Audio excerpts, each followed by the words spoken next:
আসসালামু আলাইকুম। সংবাদে আপনাদের সবাইকে স্বাগত জানাচ্ছি। আমি ফিরোজ তোহা। শুরুতেই সংবাদ শিরোনাম। বাংলাদেশের সর্বশেষ গুরুত্বপূর্ণ আপডেট সংবাদে আপনাকে স্বাগত। শুরুতেই সংবাদ শিরোনাম, পরে বিস্তারিত। প্রথমেই জানাবো আমাদের হাতে থাকা সর্বশেষ গুরুত্বপূর্ণ সবথেকে তাজা আপডেট সংবাদ। ভুয়া জ্বালানি খরচ দেখে কোটি কোটি টাকা আত্মসাতের অভিযোগ, নগর ভবনে দুদকের অভিযান শুরু।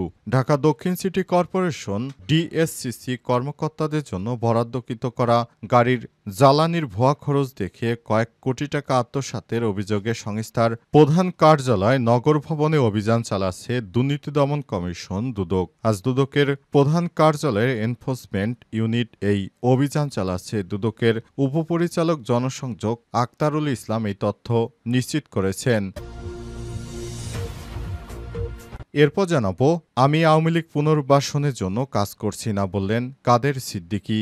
বঙ্গবীর কাদের সিদ্দিকী বলেছেন, আমি আওয়ামী লীগ পুনর্বাসনের জন্য কাজ করছি না। প্রায় ২৬ বছর আগে আওয়ামী লীগ ছেড়ে নিজেই কৃষক শ্রমিক জনতা লীগ প্রতিষ্ঠা করেছিলেন তিনি। শেখ হাসিনা বা আওয়ামী লীগের সঙ্গে রাজনৈতিকভাবে আমার কোনো সম্পর্ক নেই, তবে শেখ মুজিবুর রহমান এবং বাংলাদেশের জনগণকে ভালোবাসি ও সম্মান করি। এদিকে সাবেক অতিরিক্ত আইজিপি শামসুদ্দোহা নিজ রিসোর্ট থেকে গ্রেপ্তার। চেক জালিয়াতির মামলায় সাবেক অতিরিক্ত আইজিপি শামসুদ্দোহাকে গ্রেপ্তার করা হয়েছে আজ। ঢাকার নবাবগঞ্জে অবস্থিত তার নিজ রিসোর্ট ওয়াটারল্যান্ড ভিত্তিক গ্রিন পার্ক থেকে তাকে গ্রেপ্তার করে পুলিশ। এবারে জানাবো, ফজলুর রহমানের পদ স্থগিত নিয়ে যা বললেন গয়েশ্বর। বিএনপি চেয়ারপারসনের উপদেষ্টার পদ স্থগিত করা হয়েছে। বীর মুক্তিযোদ্ধা ফজলুর রহমানের সম্প্রতি জুলাই বিপ্লব নিয়ে সমালোচিত বক্তব্য দেয়া এবং এ বিষয়ে ব্যবস্থা নিয়েছে বিএনপি। তবে এ বিষয়ে গুরুত্বপূর্ণ বার্তা দিয়েছেন বিএনপি নেতা গয়েশ্বর চন্দ্র রায়। এ বিষয়ে গুরুত্বপূর্ণ সংবাদ জানাবো, সঙ্গেই থাকুন।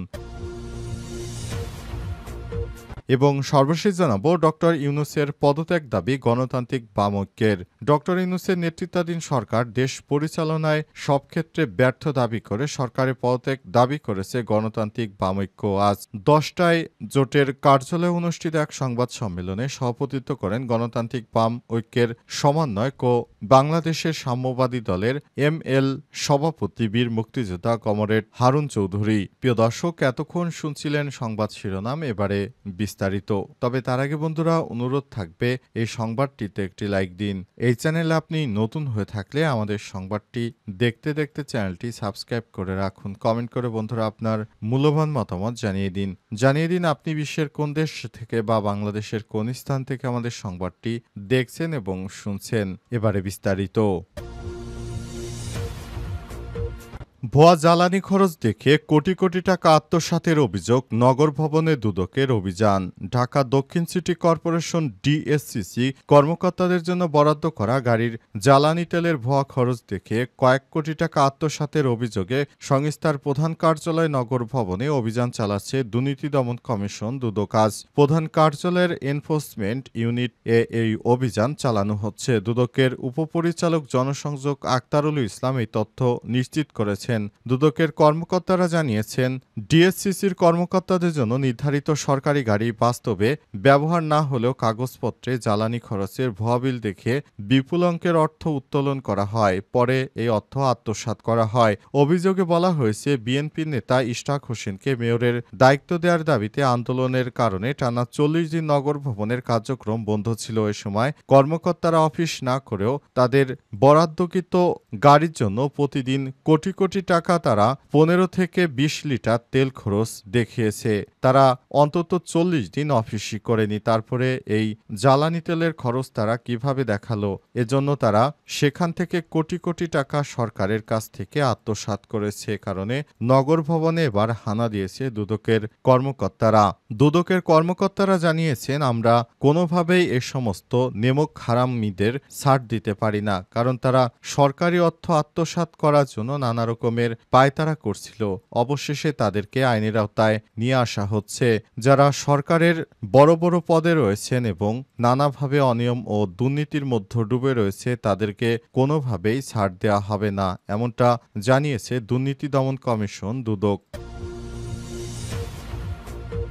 আমি আওয়ামী লীগ পুনর্বাসনের জন্য কাজ করছি না বললেন কাদের সিদ্দিকী। বঙ্গবীর কাদের সিদ্দিকী বলেছেন, অনেকেই আমাকে বলছে আমি নাকি আওয়ামী লীগ পুনর্বাসনের জন্য কাজ করছি। আমার ভাই লতিফ সিদ্দিকী ৭১ মঞ্চের নামে ঢাকায় একটি জায়গায় গিয়েছিল, সেখান থেকে প্রশাসনের কর্মকর্তারা তাদেরকে আটক করেছে। তবে তিনি এবং তার ভাই আওয়ামী লীগকে পুনর্বাসনের চেষ্টা করছেন এমন অভিযোগ সারা দেশ জুড়ে চলছে। কিন্তু অবশেষে তিনি স্বীকার করলেন যে না, তিনি এসব বিষয়ের সঙ্গে সম্পৃক্ত নয়। তার ভাই এ বিষয়ে সম্পৃক্ত কিনা তাও তিনি জানেন না। তবে তিনি সরকারের কাছে আহ্বান জানিয়েছেন তার ভাই লতিফ সিদ্দিকীকে যেন ছেড়ে দেয়া হয় এবং ভবিষ্যতে তাকে যেন সুযোগ দেয়া হয়। লতিফ সিদ্দিক আওয়ামী লীগ সরকার থাকাকালীন তিনি বেশ কয়েকবার এমপি ও মন্ত্রী হয়েছেন। তাই বাংলাদেশের অন্তর্বর্তীকালীন সরকার ক্ষমতায় আসার পর তাকে হটানোর জন্য ষড়যন্ত্র করছিল লতিফ সিদ্দিকী, কাদের সিদ্দিকের ভাই। কাদের সিদ্দিকী আরও বলেন, ধানমন্ডি ৩২-এর মতো আমার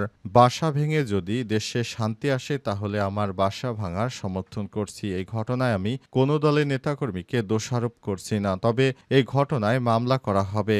অপরদিকে বিকেলে বাসাইল উপজেলার পূর্ব ঘোষিত মুক্তিযোদ্ধা সমাবেশে অংশ নেবেন বলে জানান তিনি। সংবাদ সম্মেলনে তার ছোট ভাই শামীম আল মানসুর আজাদ সিদ্দিকীসহ মুক্তিযোদ্ধারা উপস্থিত ছিলেন। তারা সবাই ১৯৭১ সালে যুদ্ধ করেছিলেন পাকিস্তানি হানাদার বাহিনীর বিরুদ্ধে। সাবেক অতিরিক্ত আইজিপি শামসুদ্দোহা নিজ রিসোর্ট থেকে গ্রেপ্তার। চেক জালিয়াতির মামলায় সাবেক অতিরিক্ত আইজিপি শামসুদ্দোহাকে গ্রেপ্তার করা হয়েছে। রোববার ৭ই সেপ্টেম্বর ঢাকার নবাবগঞ্জে অবস্থিত তার নিজ রিসোর্ট ওয়াটার আন্ডারল্যান্ড গ্রিন পার্ক থেকে তাকে গ্রেপ্তার করেছে পুলিশ। নবাবগঞ্জ থানার ওসি মমিনুল ইসলাম যুগান্তরকে এই তথ্য নিশ্চিত করেছেন। তিনি বলেন, শামসুদ্দোহাকে গ্রেপ্তারের পর আদালতে তোলা হয়েছে। পুলিশের অতিরিক্ত মহাপরিদর্শক ড শামসুদ্দোহা খন্দকার নিজ বাহিনীতে দুর্নীতির বরপুত্র হিসেবে পরিচিত ছিলেন। বিগত সময়ে তিনি বিপুল পরিমাণ অর্থ জালিয়াতির মাধ্যমে ইনকাম করেছেন। সেসব অর্থ দিয়ে তিনি বিদেশে পাচার করেছেন। সেসব অর্থের কোনো সরকারকে ভ্যাট ট্যাক্স দেননি। পাশাপাশি তার স্ত্রীর নামেও অবৈধ অনেক সম্পদ করেছেন তিনি। তাই তার বিরুদ্ধে অনেক দিন ধরে দুর্নীতির অভিযোগ ছিল। অবশেষে পুলিশের কর্মকর্তারা এই দুর্নীতির বরপুত্রকে গ্রেপ্তার করতে সমর্থ হয়েছে। তার নিজের রিসোর্ট থেকেই তাকে আটক করেছে পুলিশের কর্মকর্তারা। তিনি দীর্ঘদিন ধরে তার বিরুদ্ধে অনুসন্ধান শুরু হলে তিনি আত্মগোপনে ছিলেন। অবশেষে তাকে আটক করা হয়েছে।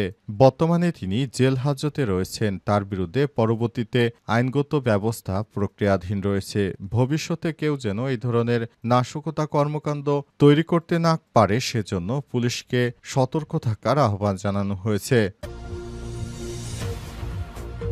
ফজলুর রহমানের পদ স্থগিত নিয়ে যা বললেন গয়েশ্বর। বিএনপির চেয়ারপারসনের উপদেষ্টার পদ স্থগিত করা হয়েছে। বীর মুক্তিযোদ্ধা ফজলুর রহমানের সম্প্রতি জুলাই বিপ্লব নিয়ে সমালোচিত বক্তব্য দেয় এ ব্যবস্থা নিয়েছে দলটি। বর্ষিয়ান নেতা ও মুক্তিযুদ্ধে অবদান রাখা নেতা ফজলুর রহমানের পদ স্থগিত হওয়া নিয়ে মিশ্র প্রতিক্রিয়া রয়েছে রাজনীতিতে। নিয়ে বিএনপির স্থায়ী কমিটির সদস্য গয়েশ্বরচন্দ্র রায়কে সম্প্রতি প্রশ্ন করা হয়। সম্প্রতি সাংবাদিক খালেদ মহিউদ্দিন তার গণমাধ্যম ঠিকানার টক শোতে গয়েশ্বরকে প্রশ্ন করেন, বিএনপিতে কি মুক্তিযোদ্ধারা অবহেলিত হচ্ছেন? ফজলুর রহমান সম্প্রতি যেসব বক্তব্য দিয়েছেন এমন সুরে তিনি আগেও কথা বলেছেন। এখন কেন তার বিরুদ্ধে শাস্তিমূলক ব্যবস্থা নেওয়া হলো, আগে কেন নেওয়া হলো না?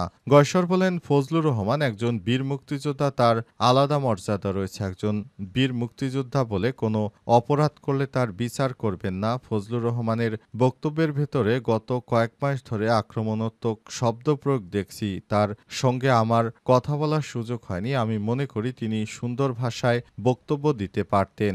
সেখানে আপত্তিকর শব্দ উচ্চারণ না করলে মনে হয় ভালো হতো। গয়েশ্বরের বক্তব্য থেকে আরও জানা যায়, এই ধরনের আমরা এনসিপি সমালোচনা করি না, কারণ তারা বয়সে তরুণ। তাদের ম্যাচুরিটি আসুক, তাদের অবদানকে ছোট করে দেওয়ার সুযোগ নেই। তারা একটা কথা বললে আমাকে জবাব দিতে হবে কেন? ফজলুর রহমান বিজ্ঞ লোক, তিনি তিনি মুক্তিযুদ্ধে অবদান রেখেছেন। উনি এত সুন্দর ভাষায় তিনি বক্তব্য করতে পারেন। উনি আপত্তিকর শব্দ প্রয়োগ না করলেও পারতেন। আপনি বলেছেন পিয়ার পদ্ধতি খায় না মাথায় দেয়, কেন বলেছেন? এমন প্রশ্নের জবাবে গয়েশ্বর বলেন, সত্য কথা বলতে আমি পিয়ার পদ্ধতি সম্পর্কে কিছুই বুঝি না। পিয়ার শব্দটি আমাদের দেশে জনপ্রিয় না, আমার কাছে পছন্দ হয় না, সেই কারণে আমি এই কথা বলেছি বলে মন্তব্য করেছেন গয়েশ্বর। এর আগে গয়েশ্বরকে পেটানো হয়েছিল এ বিষয়ে প্রশ্ন করেন খালেদ মহিউদ্দিন। তিনি বলেন, যখন আপনাকে পেটানো হয়েছিল সেই অনুভূতি কেমন? তারপর তিনি এ বিষয়ে আরও অনেক কথা বলেছেন।